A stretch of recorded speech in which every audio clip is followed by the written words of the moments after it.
因为米其林非常看好台湾的这个餐饮业的发展潜力哦，所以2020年台北米其林指南的评鉴以及推荐范围将从现有的台北 to include 台中，扩大到台中。Open the Michelin Guide， 是不是我们要听到一个热情的掌声加欢呼声呢？台北 and 台中，哇，这个新城市的加入哦。As a leading global tire brand, Michelin endeavors to improve the mobility experience for consumers in Taiwan.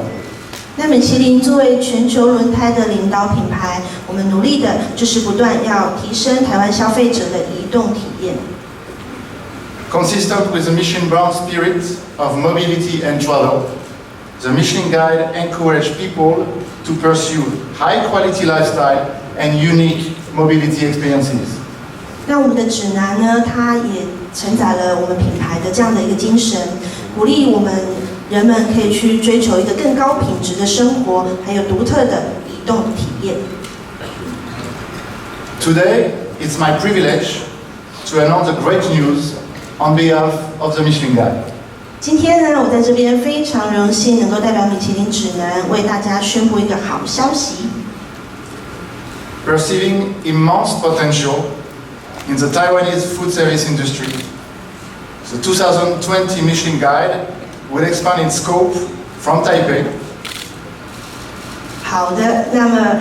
因为米其林非常看好台湾的这个餐饮业的发展潜力哦，所以2020年台北米其林指南的评鉴以及推荐范围将从现有的台北 to include 台中，扩大到台中。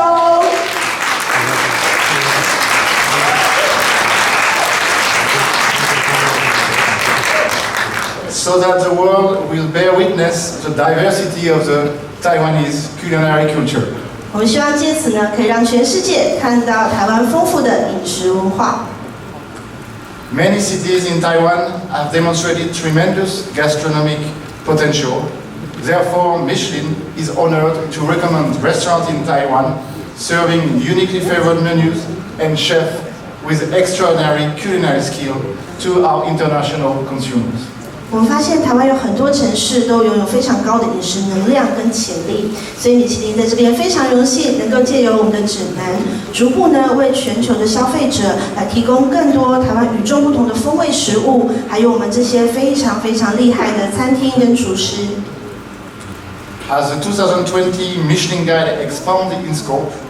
it is a perfect embodiment of Michelin commitment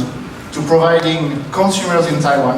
with more abundant mobility and dining experiences. 那2020年呢，随着我们的指南评鉴以及我们整个推广范围、推荐的范围已经扩大了，那我们希望在这边呢，就是可以持续我们对这个台湾消费者所有的这个承诺，提供一个更好的、丰富的移动经验。